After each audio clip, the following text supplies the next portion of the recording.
lot of questions about how you can get recruited. Do you fill out the student athlete questionnaire? Do you call a coach? Do you email the coach? Do you go stop and send the coach film? What do you do to get recruited? Today I'm going to give you simple things you can do to get recruited. I didn't say easy, but I said simple. Simple ways you can get recruited up for any sport.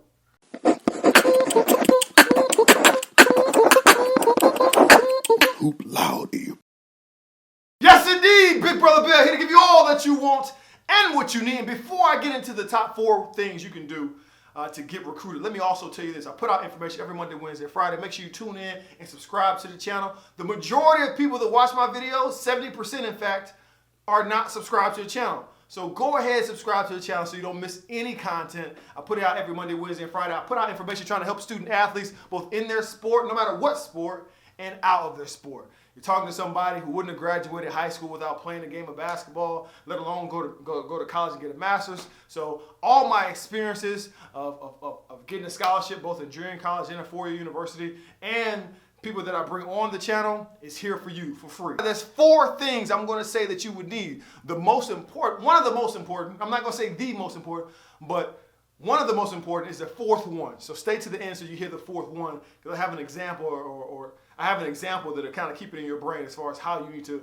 proceed in the future about that 4th one. But the first one is this. It's very simple, and I know you know it, but I'm going to say it over again because I think it gets glossed over, and that is your skill set. If you want to have an array of schools that you want to go to, then you need to have a skill set. What is the thing that you do? What is the thing that you bring to the table? Are you a shooter? Are you a shooter? Are you a rebounder? See, some of this has to come with maturity. You have to be able to own whatever role that you do best. And that doesn't mean that a lot of times a lot of people feel like they need to do everything great. And that's just not the case. What is your skill set? What role do you play? And do you put in time day in and day out doing that thing? Day in and day out doing that thing. If you need some help on what role you should play, ask your coach. But it's all about the role that you need to play for your team to have the best chance possible, not the role that your ego wants to play, right? Everybody wants to stop. Everybody wants to drive down the court and pull up for a 3. Buzzer beater shots. Everybody wants that. Everybody wants to hit the game-winning shot. Everybody wants to hit the free throws to win the game. Everybody wants that glory. Everybody wants to feel like it's their team. But if you don't have a skill set for you to do that role, fulfill that role, then don't be selfish and use your ego and say, I'm going to do it anyway. What's your skill set? Me, be honest. Listen, I'm going to be honest with you. I was 6'4", 6'5" with the right high heel shoes on, right? And I could not shoot a lick. I'm decent, but I'm still below average. Just being honest. I got recruited not because I could shoot. I got recruited because I had a high motor. I got recruited because I ran the floor. I got rebounds. I blocked shots. Got the occasional dunks. That's why I got recruited. I was undersized. But in order for me to work on my skill set, I have to know what I bring to the table. What am I good at? And build from there. Number 2, another thing you can do as far as increasing your chance of getting recruited is stop playing against scrubs. That sounds disrespectful, but do not play against scrubs. Again, it's a lot about ego, because when you're playing against some people that you know that you're better than, then you pick up bad habits. And when you pick up bad habits and you play against some actual competition, you get exposed. So I'd rather when you have these pickup games, I'd rather you put yourself in positions where you're playing against people that are better than you. So if you're in middle school right now, if you're in middle school, 12, 13 years old, you should not be playing against other 12 and 13-year-old kids if you're serious about playing at the highest level. You should be trying to play against high school kids. You should be trying to do that. And if you're in high school, you shouldn't be playing against other high school players unless they are the higher echelon players, the ones that are already committed to go to Division I schools, they're getting recruited, those type of players. But if you're just playing against your peers, you're going to pick up bad habits, you're going to be sloppy, you increase the chance of you getting hurt, and just picking up bad habits. So when you actually play a real game, you're going to revert back to what you've been doing most often. So don't play against scrubs. You're not doing anybody any favor by playing against any scrubs. And it's not to be disrespectful and call people names, but when I say scrubs, I mean someone that you know that you're already better than and they're not taking the game seriously. Number 3, it goes without saying, but I'll say it anyway. your grades, if you want to increase your odds of getting recruited by more schools, take care of your grades. What if I told you that there are guys that are on basketball teams because they can play basketball decently, but their grades are great? What if I told you that there are some individuals that just help the GPA out?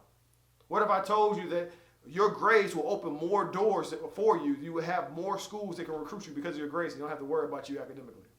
These things are true. These things are true.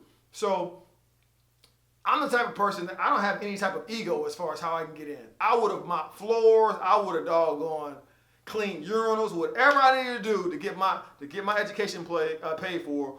Whatever I need to do to get my education paid for, whatever I need to do to actually put a jersey on, I was going to do it. So if grades is something that you can bring to the table, then why not? Why not work on that to make sure you have that to back? You have that as well, instead of just hoping for basketball to see you through. I'm telling you, grades will open more doors and keep them open than just basketball. I'm telling you right now. So get your grades in order. Find out what you need grade-wise to even be eligible to play Division I basketball, because it changes so often as far as like SAT scores, ACT scores, and things like that being eligible. Make sure that you're already going to be in compliance, taking care of those things.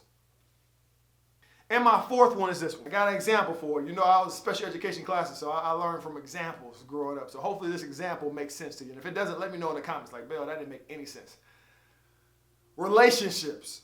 Cultivating relationships with your coaches. A lot of you,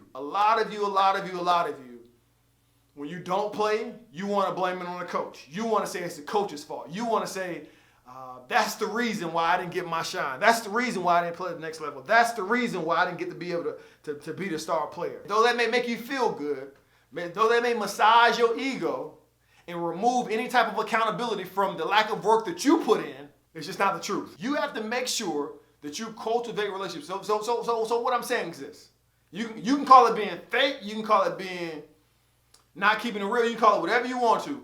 But at the end of the day, your coach should like you. Your coach should be a fan of you. And it's your job to make sure that happens. It's not your coach's job. It's not your coach's job. I don't care if you're in high school. It's not your coach's job. Because it's easy to throw your hands up and say, well, he don't like me because X, Y, and Z. Well, tell me how you're going to fix that. That has huge implications, not only in basketball, but in life. But we can get to that later. You have to cultivate that relationship. Now, why do you need to cultivate that relationship? Why do you need to nurture that soil? Why do you need to make sure that you're not at odds with your coach? Because coaching is a small fraternity, small sorority, small group. Coaches know each other. The coaches actually stand the test of time. Now, if you got a coach that's only been in the game for 2 years, if you got a coach that's only been in the game for 5 years, then But coaches that have fed their family based on coaching, they've been in it for 10, 15, 20 years, it's but a handful of those coaches. And a lot of times they're connected, some type of way, they're connected. They had a player they sent to this program. They worked with that coach when they first got started at this camp. So you would be a fool to mess up relationships or just to leave abruptly. I put it to you like this. Here's my example. Imagine, and some of you are old enough to date. Some of you are in middle school, so wait on this. But some of you are old enough to date. Imagine that every relationship you got into, let's say you got a relationship with a girl or whatnot, and you're dating the girl. Imagine if all the girls knew each other. All of them knew each other. Every last one of them knew each other. And they talked to each other about the guys that were available. They're like, oh no, girl, I dated him. Yeah, he was horrible. He didn't pay for anything. He treated me bad. He's always negative. He always say he was going to do something and didn't do it. Right? Imagine how that would change the game for you. You would probably treat those individuals better, even if you knew that wasn't the situation for you. Even if you knew you wasn't going to marry that woman, even if you knew you weren't going to marry her, even if you knew it was time for you to move to the next, even if you knew it was time for you to move on, you would still be more deliberate about how much care you would provide, even in your exit. You would make sure that you left on the greatest. You would make sure that you left in good terms with that person. Even if you knew that you weren't, because you knew that the next person you want to date knows that person. That's the same mentality you should have as far as leaving programs. A lot of individuals, because they don't have the social skills to have that conversation, they can't look the coach in the eye and say, look, dude, or sir, this ain't for me. This ain't for me. I love you, but I need to, all right, we need to go ahead and cut this thing out. Now, of course, you wouldn't say it like that. And if you need somebody to help you in articulating that to a coach, then bring your mom, bring your dad, bring your support group. You don't have to do that by yourself. But a lot of times people feel like if they know they transfer, they're going to transfer, they'll sit there and pout, or they'll check out, or they'll be on the bench. They'll be on the bench talking bad about the coach, right? They'll be saying negative things about the coach, saying negative things about the program just because they're not playing.